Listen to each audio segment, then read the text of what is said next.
Welcome to my YouTube channel Sujeet Kumar Stambh classes गो। आज फिर से मैं 12th क्लास के भी ऑब्जेक्टिव बोर्ड मिशन लेकर के आ गया हूं जो आपके एग्जाम में अच्छे अंक प्राप्त करवाएंगे।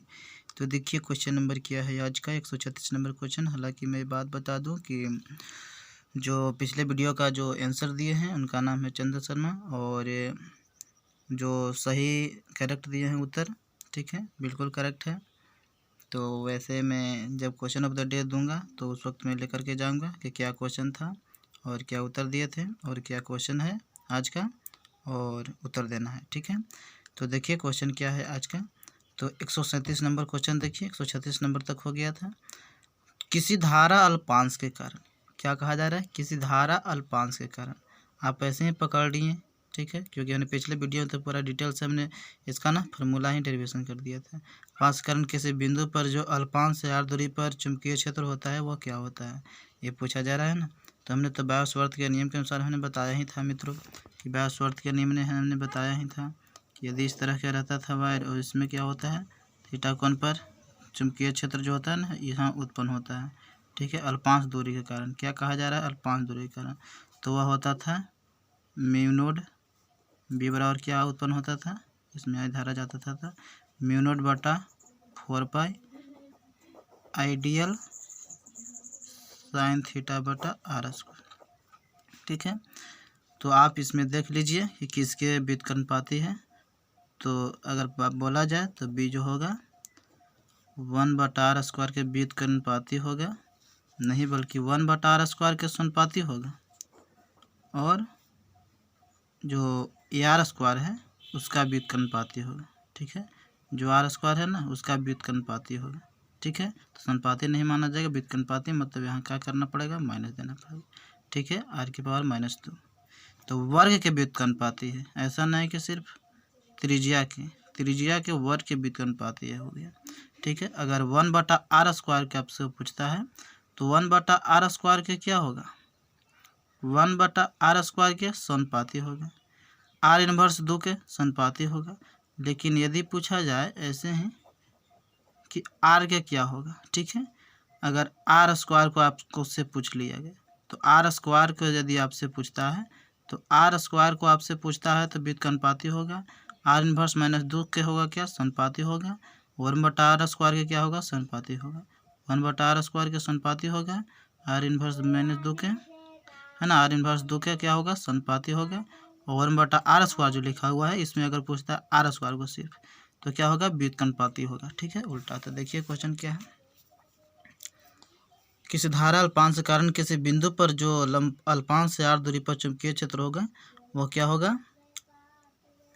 r स्क्वायर के व्युत्क्रमपाती होगा। क्या होगा, r स्क्वायर के व्युत्क्रमपाती होगा, और 1 बटा r स्क्वायर के समानुपाती होगा, ठीक है। अगर यहाँ पर रहता r -2 तो उसका समानुपाती हो जाता है, जैसे कि 1 बटा r स्क्वायर क्या हुआ, समानुपाती हुआ। तो r स्क्वायर के यदि पूछता है तो व्युत्क्रमपाती होगा, 1 बटा r स्क्वायर के समानुपाती होगा, मतलब ऑप्शन है CMD दोनों सही है, ठीक है। अब चलते हैं अगला क्वेश्चन की ओर। स्थिर आवेशित कण के निकट एक प्रबल चुंबकीय क्षेत्र उत्पन्न किया जाए तो क्या होगा मित्रों। स्थिर आवेशित कण के निकट एक प्रबल चुंबकीय क्षेत्र उत्पन्न किया जाए तो क्या उत्तर हो सकता है, ठीक है। तो देखिए यहाँ पर देखिए क्या है, मान लिया जाए कि स्थिर आवेश है, प्लस क्यू आवेश है जो माइनस क्यू आवेश है, ठीक है, क्यू हमने ले लिया, एक आवेश है। तो क्या है, यह जो है ना स्थिर है, क्या है, स्थिर है। तो स्थिर है मित्रों, तो यह तो सिर्फ क्या उत्पन्न करेगा, सिर्फ तो सिर्फ विद्युतीय क्षेत्र उत्पन्न करेगा। क्या उत्पन्न करेगा, विद्युतीय क्षेत्र। यही जब क्या होता है, चार्ज चलता कि निश्चित वेलोसिटी से चलता तो क्या होगा, अगर यह चार्ज चलने लगता तो विद्युतीय क्षेत्र और चुंबकीय क्षेत्र दोनों उत्पन्न होता है, ठीक है। तो इसमें तो सिर्फ विद्युतीय क्षेत्र उत्पन्न होगा, है ना, चार्ज जो है सो रुका हुआ है। तो यहाँ जो क्वेश्चन पूछा जा रहा है, स्थिर आवेशित कण के निकट एक प्रबल चुंबकीय क्षेत्र उत्पन्न किया जाए, तो आप चाहे जितना बड़ा चुंबकीय क्षेत्र इसके अगल बगल उत्पन्न कर लीजिए तो इसको कोई फर्क नहीं पड़ेगा, क्योंकि ये तो विद्युतीय क्षेत्र उत्पन्न हुआ है, सिर्फ विद्युतीय क्षेत्र। तो आप चुंबकीय क्षेत्र उत्पन्न कीजिएगा तो इसको क्या फर्क पड़ने वाला है। भले ही अगर चार्ज चलते रहता तो चुंबकीय क्षेत्र और विद्युत क्षेत्र दोनों उत्पन्न होता, तो आप अगर इसके अगल बगल अगर चुंबकीय क्षेत्र उत्पन्न करते तो बल लगता, ठीक है, फोर्स बल लगता है। लेकिन ऐसे तो इसका कोई भी अनुभव नहीं होगा इसको, क्योंकि ये विद्युतीय क्षेत्र उत्पन्न कर देगा, क्योंकि यह रेस्ट में है, रुका हुआ है चार्ज, है ना। तो इसलिए चुंबकीय क्षेत्र आप जितना भारी उत्पन्न कर ले तो इसको कोई फर्क नहीं पड़ेगा, जैसे कि तैसे ही रहेगा। देखिए कहीं ऑप्शन होगा कि इस तरह ही रहती है। तो ऋणात्मक आवेश चुंबकीय क्षेत्र की दिशा के विपरीत होती नहीं, धनात्मक आवेश चुंबकीय क्षेत्र की दिशा में गतिमान होगा, गलत। आवेश स्थिर रहेगा, सी ऑप्शन जो है ना सही होगा, ठीक है। और अब हम चलते हैं अगला क्वेश्चन की ओर। है अगला नंबर क्वेश्चन। उससे पहले जो लिखा गया है उसको देख लीजिए। हर छोटा बदलाव एक बड़े कामयाबी का हिस्सा होता है। कहने का मतलब यदि आप कोई चीज़ कर रहे हैं, अगर थोड़ा बहुत भी अगर बदलाव होता है तो समझिए कि हम अपनी कामयाबी की ओर बढ़ रहे हैं, ठीक है। यदि इस वीडियो को देख रहे हैं और यदि आपके अंदर इम्प्रूवमेंट आता है, ठीक है, ब्रश अप ऑन आता है। ब्रश अप ऑन मतलब क्या होता है? इम्प्रूवमेंट, है ना, सुधार आता है, स्वयं में सुधार आना, ठीक है। तो अगर ऐसा आता है, थोड़ा बहुत भी अगर ब्रश अप ऑन आता है मतलब इम्प्रूवमेंट आता है, तो क्या हो रहा है? आप कामयाबी के हिस्सा की ओर बढ़ रहे हैं, ठीक है। हर छोटा बदलाव भी हो रहा है तो कामयाबी की ओर जा रहे हैं। अगर इस वीडियो को देखने से अगर कोई फ़ायदा नहीं मिलता है तो आप इस वीडियो को ना देखें, ठीक है, क्योंकि आप अपना समय व्यर्थ न करें, क्योंकि समय बहुत मूल्यवान होता है। एक बार चल जाने के बाद ये वापस कभी नहीं आता, ठीक है। तो अपने समय को बचा करके रखिए और सही यूज कीजिए, ठीक है। तो देखिए क्वेश्चन नंबर क्या है, 139 नंबर। आर त्रिज्या और एन फेरों वाले किसी वृत्ताकार कुंडली जिसमें I धारा प्रवाहित हो रही है, उसके केंद्र पर चुंबकीय क्षेत्र समानुपाती होगा, ठीक है। तो यह प्रश्न जो कहा गया है कि आर त्रिज्या और एन फेरों वाले किसी वृत्ताकार कुंडली, क्या कहा गया है? वृत्ताकार कुंडली जिसमें I धारा प्रवाहित हो रही है तो उसके केंद्र पर चुंबकीय क्षेत्र समानुपाती होता है। तो हमने तो पिछले वीडियो में बताया था, ये तो पिछले वीडियो का ही क्वेश्चन है। अगर मान लिया जाए कि ये वृत्ताकार है, इसमें आप धारा डाल रहे हैं, ठीक है, तो धारा डालने से क्या होता है? बिल्कुल केंद्र पर जो उत्पन्न होता है ये थीटा क्या होता है? 90 डिग्री होता है। तो बायोट-सावर्त नियम के अनुसार हमने निकाल के हमने बताया ही था। बायोट-सावर्त नियम जो होता है μ/4 पाई और आइडियल साइन थीटा बटा r स्क्वायर, ठीक है। तो यहाँ पे थीटा का वैल्यू 90 डिग्री हमने रखा था, तो क्या हो गया था? ये तो 1 हो जाएगा। और यहाँ dl के लिए बायोट-सावर्त के नियम में था, थोड़ा सा dl के लिए था, तो यहाँ तो 2πr पूरा वृत्त के लिए है। तो यहाँ जैसे ही हम 2πr रखते हैं तो 2πr रखेंगे तो r से r क्या हो जाएगा? कैंसिल हो जाएगा, तो 1 r बचेगा। तो μ0 बटा क्या हो जाएगा? 4 पाई इंटू आई बटा r गुने क्या बचा है? 2π आया है, ठीक है। अगर इसी में क्या होगा? ये एक फेरा के लिए हुआ, ठीक है। अगर इसी तरह बहुत सारे फेरा के लिए तो n से हम क्या कर देंगे? गुना कर देंगे। तो b जो समानुपाती होगा मित्रों n का भी होगा, b समानुपाती होगा i का भी होगा, और b जो होगा व्युत्क्रमानुपाती होगा 1/r स्क्वायर के होगा, ठीक है। तो यहाँ देखिए ऑप्शन क्या है,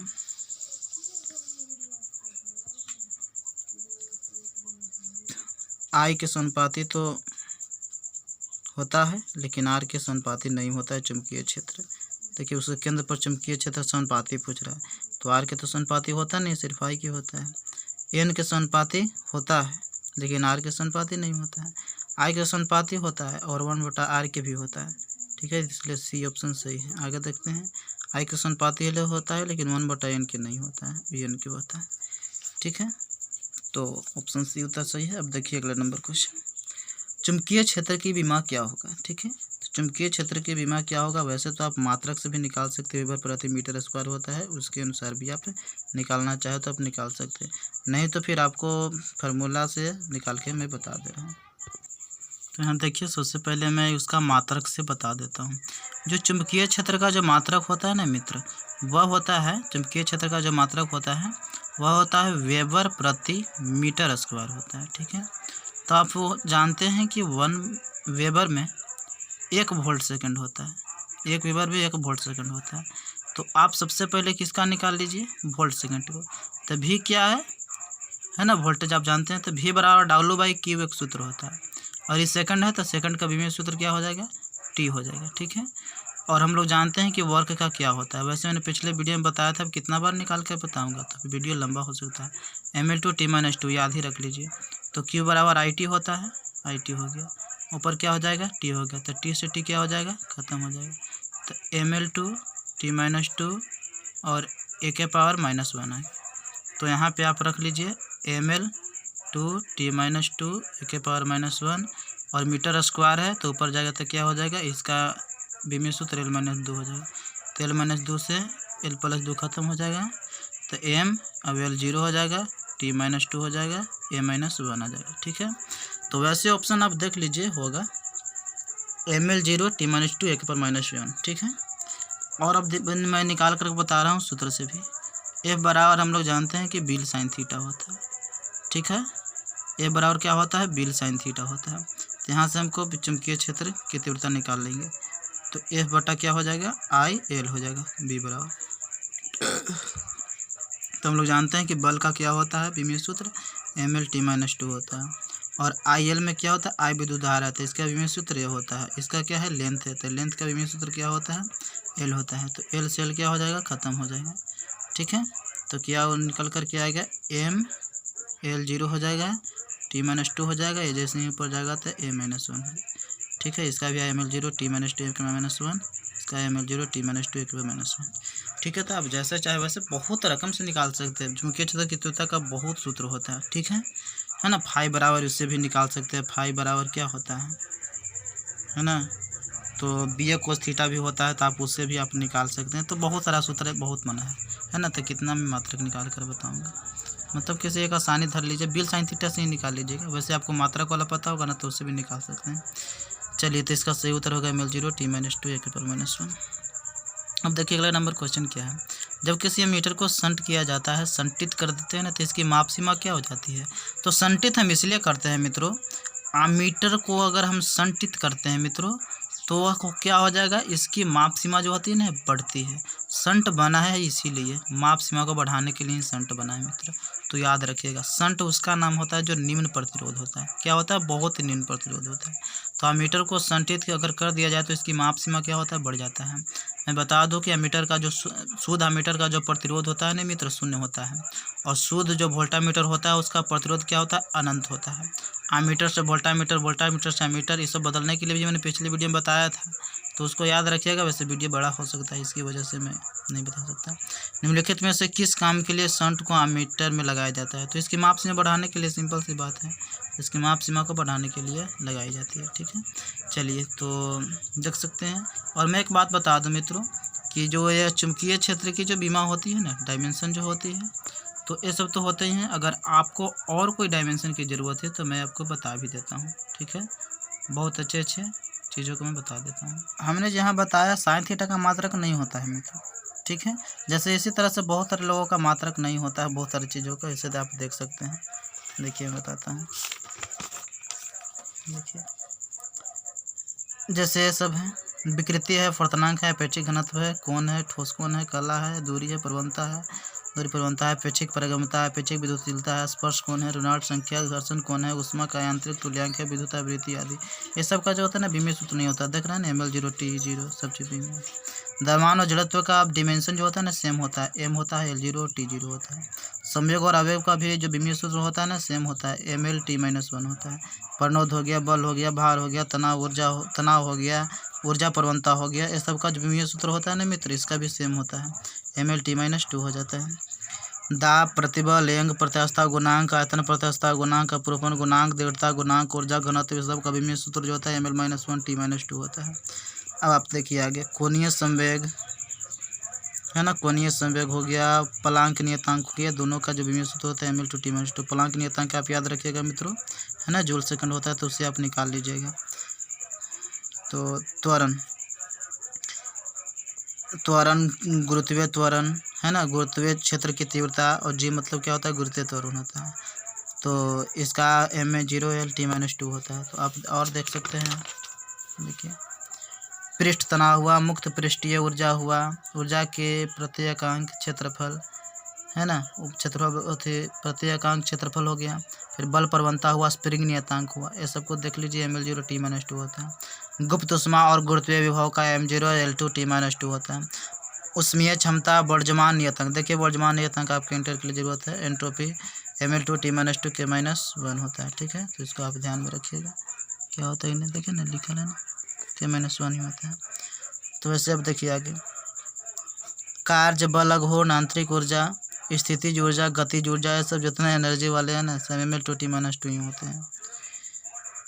और जैसे इस तरह की आप करें Q square by C L, I square Q V square C, I R square T, P R square T, P square बटा R unit T, V I T, P V R T, M L C D T, ये सब का mL2T-2 ही होता है। ठीक है, अब देखिए अगला, देखिए आवृत्ति, कोणीय वेग m0 l0 T-2 वेग प्रवणता रेडियो सक्रियता, ये सब का mL0T-2 होता है। कोणीय वेग, वेग प्रवणता, रेडियो सक्रियता, कोणीय आवृत्ति, कोणीय वेग, आवृत्ति का। फिर इस टाइप का जो होता है, जैसे आवर्तकाल होता है 2π√L/g, तो उसके में L/g होता है। फिर स्प्रिंग वाला M/K, फिर R/J, L/R, RC√LC है ना, तो इसके लिए m0 l0 T-2 होता है ना। तो इसको भी आप याद रखिएगा, है ना। आपको ये पढ़ना है इंटरवल जो फ्रीक्वेंसी होता है 1/2π√LC, उसको आप पढ़ना है। तो V स्क्वायर बटा R, आई स्क्वायर, फिर पावर जो होता है उसका जो विमीय सूत्र होता है mL2T-2 होता है ना। तो इसको आप याद रखिएगा। वो इस तरह से कुछ है मेन उसको आप ध्यान में रखिएगा। मैं आपको कैमरा लान दे रहा हूँ, तो ये सब है, आप देख लीजिए, है ना। उसके बाद हम चलते हैं,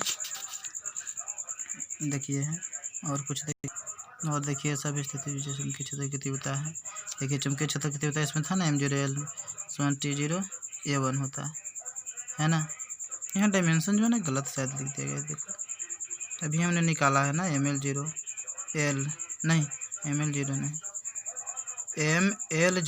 T-2 के पर -1 निकाल। ठीक है, गलती मिस्टेक हो गया था, बाकी ठीक है, निकाल कर देख लीजिए। द्वितीय नियतांक श्यानता गुणांक है, ये सब है ना। ऊर्जा के लिए भी यही है, ये ऊर्जा घनत्व के लिए हमने तो सिद्ध करवाया ही था वीडियो में, 1/2ε0d² है ना।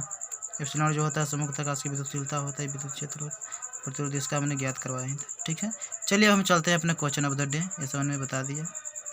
ये जो आवाज़ आ रहा है ना, सब्जी बिक रहा है। चलिए अब देखिए, विद्युतीय परिपथ में एमीटर को जोड़ा जाता है, इस श्रेणी क्रम में जोड़ा जाता है। बिल्कुल सही उत्तर दिए थे चंद्र शर्मा। और अब देखिए आज का क्वेश्चन है, एक समान वेग से चलायमान आवेश उत्पन्न क्या करता है। ठीक है, तो क्या करता है उत्पन्न, तो आपका उत्तर देना होगा। ठीक है, तो केवल विद्युतीय क्षेत्र या केवल चुंबकीय क्षेत्र या विद्युत चुंबकीय क्षेत्र दोनों उत्पन्न करता है, तो इसका आप उत्तर दीजिएगा। देखिए ध्यान रहे, एक समान वेग से चलायमान आवेश, अभी हमने इसी वीडियो में बताया था। वैसे तो मैंने पिछले वीडियो में पूरा धजिया उड़ा दिया है, बताया है डिटेल में से। जो रेगुलर हुए होंगे वो तो जानते ही होंगे कि किस तरह से मैंने बताया है। ठीक है, thank you for watching video. अब मिलते हैं हम नेक्स्ट वीडियो में। ठीक है।